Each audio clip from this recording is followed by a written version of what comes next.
Bienvenidos al curso Lógica de Programación. Mi nombre es Irina Narváez, directora del curso. Los acompañaré durante este periodo académico. Inicialmente vamos a dar una información general del curso. El campo de formación del curso es disciplinar específico, quiere decir que es obligatorio para los estudiantes del programa Tecnología en Desarrollo de Software.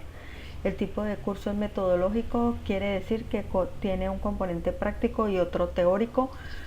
Está compuesto por 3 créditos académicos. En este orden de ideas vamos a trabajar con 3 unidades didácticas. Para el desarrollo del curso vamos a trabajar el 75% del curso en 14 semanas y las 2 últimas semanas corresponden al examen final. Dentro de la descripción del curso es importante saber que el núcleo problemático sobre el cual estamos trabajando es la construcción y prueba de software, lo que va a permitir que el estudiante adquiera competencias básicas y se enfrente a la resolución de problemas de moderada complejidad utilizando la programación estructurada y el compilador Falcon C++.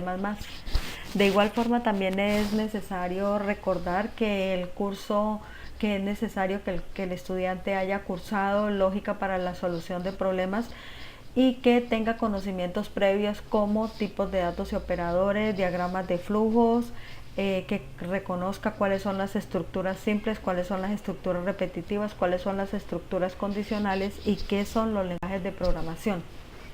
Dentro de los propósitos del curso es importante que el estudiante identifique cuáles son las variables de entrada, proceso y salida. De igual forma que al terminar cada una de las fases el estudiante dé solución al problema a través de un archivo fuente, que terminado el momento de evaluación inicial el estudiante desarrolle o demuestre su dominio en el desarrollo de diagramas de flujo o pseudocódigo.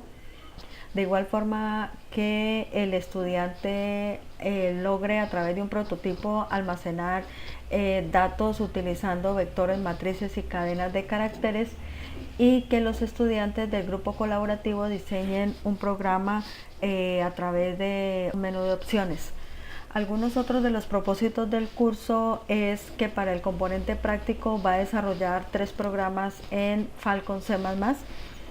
De igual forma que se requiere que el estudiante diseñe prototipos para la búsqueda y organización de datos, que para la fase colaborativa el estudiante aplique los conceptos de las unidades que se están desarrollando en el curso, y al finalizar que el estudiante desarrolle un video a forma de sustentación como proyecto final. Algunas de las competencias básicas que el estudiante va a desarrollar es adquirir los conocimientos básicos sobre el concepto de funciones, utilizar y identificar cuáles son las variables de entrada, proceso y de salida, identificar qué es un prototipo, cómo depurarlo, identificar igualmente los programas que puede desarrollar a través de la hoja de ruta, apoyado en la hoja de ruta, utilizar los conceptos de vectores, matrices y cadenas de caracteres para desarrollar un prototipo que demuestre cuál es el dominio y competencia que tiene diseñando diagramas de flujo y pseudocódigo. De igual forma que el estudiante aplique los conceptos de la unidad con aportes significativos para la construcción de la actividad. Igual forma se plantea que el estudiante aplique los conceptos de ordenación y búsqueda y realice una sustentación final de su proyecto definiendo un subprograma o función específica del proyecto. El contenido del curso está definido básicamente en 3 unidades: la unidad de funciones, la unidad de vectores y matrices y métodos de ordenación y de búsqueda. Dentro del contenido de funciones se destaca cuál es el concepto de su rutina, cuál es el concepto de su programa, cómo se define una función, cuál es la estructura de la función, cuáles son los tipos de retorno, qué es una lista de parámetros, y vamos a finalizar con la conceptualización de recursividad. Con respecto a la unidad 2 es importante definir cuáles son los arreglos unidimensionales, bidimensionales, cómo se carga un vector, cómo se carga una matriz, cuáles son las cadenas de caracteres y terminamos con la función struct. Con respecto a la unidad 3 es importante determinar cuáles son los métodos de ordenación. Nos centraremos en los métodos de burbuja, selección e inserción, y para la búsqueda trabajaremos secuencial, binaria y hash, y queda a disposición del estudiante que pueda conocer y hacer un reconocimiento de otros métodos de ordenación y de búsqueda. Dentro de la estrategia de aprendizaje se plantea que sea por proyectos. En ese orden de ideas, a través de estas 4 fases, el estudiante finalmente entregará un proyecto final y lo va a desarrollar de la siguiente manera. En la primera fase se hará un reconocimiento de los conceptos previos, presentando una actividad individual y referente al taller 1. En la fase 2 corresponde a todos los trabajos colaborativos. En este orden de ideas se plantean 3 trabajos colaborativos. El primer trabajo colaborativo 50 puntos, el segundo y tercer trabajo colaborativo 75 puntos. Con respecto a la fase 3 es importante identificar que aquí se llevará a cabo el componente práctico, y para el componente práctico lo vamos a dividir en 2 talleres, taller 2 que corresponde a la unidad 2 y taller 3 que corresponde a la unidad 3, cada uno de 75 puntos. La fase 4 corresponde a la sustentación del proyecto y tendrá una valoración individual de 125 puntos. Otros aspectos que hay que tener en cuenta para desarrollar la estrategia de aprendizaje. En la primera actividad, que corresponde a la actividad individual, se diseñará un diagrama de flujo o un pseudocódigo de 2 ejercicios, y es importante que el estudiante informe en el foro respectivo cuál es su decisión de qué ejercicios va a desarrollar. Con respecto a la fase colaborativa, en el primer trabajo colaborativo vamos a diseñar un menú de opciones. La segunda trabajo colaborativo vamos a trabajar sobre los conceptos de almacenamiento repetitivo de datos. Y para el tercer trabajo colaborativo vamos a hacer los procesos de ordenación y de búsqueda de información.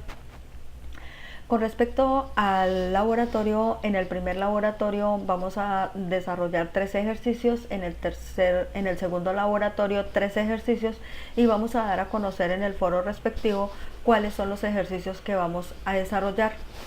Con respecto a la fase 4, que también es individual, igual que la fase 1 y la fase 3, es importante que cada estudiante diseñe un video de acuerdo a las correcciones y a las revisiones que se hacen del último trabajo colaborativo, que corresponde a el menú con las opciones de búsqueda y ordenación.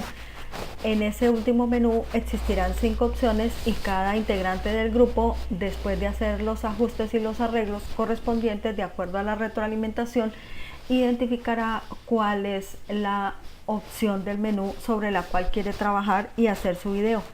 Se plantea que el video no vaya a ser más de 5 minutos y que exponga de forma asertiva cómo se desarrolló esa función. Para conocer un poquito más cuáles son los entornos de trabajo y dónde vamos a desarrollar las actividades antes descritas, entonces, en el entorno de aprendizaje colaborativo vamos a desarrollar la fase 1, que es individual, y la fase 2, que es colaborativa, de los trabajos colaborativos 1, 2 y 3. En el entorno de aprendizaje práctico vamos a desarrollar el laboratorio 1 y el laboratorio 2. Cabe resaltar que en el entorno de aprendizaje práctico colaborativo también vamos a desarrollar la fase 4, examen final. Indiscutiblemente es importante determinar que todos los estudiantes vamos a trabajar colaborativamente. Aunque hay varias actividades individuales, es importante recalcar que el trabajo colaborativo se requiere para mejorar los niveles de comunicación entre los estudiantes, y es necesario tener en cuenta las siguientes consideraciones. Primero, que los estudiantes, al momento de entrar al grupo colaborativo, asuman con responsabilidad un rol dentro de ese grupo. Segundo, que planteen dentro de ese grupo un cronograma que les permita llevar a cabo las tareas y las actividades que se plantean en la guía integrada de actividades. Tercero, que cada uno de los integrantes del grupo tengan en cuenta que hay una directriz a nivel nacional de la universidad donde se plantea que los últimos 3 días con respecto a la entrega final de la actividad corresponden a la consolidación y entrega del producto. Y finalmente, que es importante que el líder del grupo siempre sea la persona encargada de entregar el trabajo final. Como ustedes pueden ver, este va a ser el entorno en el cual ustedes van a trabajar. Vamos a familiarizarnos con los 6 entornos.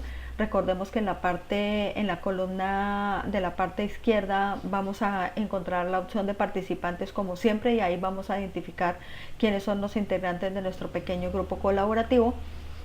Y a medida que se lleva a cabo la agenda y que se desarrolla el proceso de retroalimentación, ustedes van a poder verificar en el enlace de calificaciones cuál fue la nota asignada de cada una de las actividades que se plantea.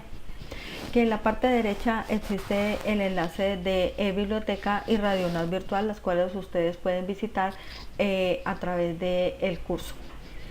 Es importante que el estudiante haga un reconocimiento previo de cada uno de los entornos y verifique la funcionalidad y encuentre el material disponible en cada uno de ellos y se familiarice con cada uno de los entornos de acuerdo con la agenda del curso. Les deseo un feliz aprendizaje. Mil gracias para todos.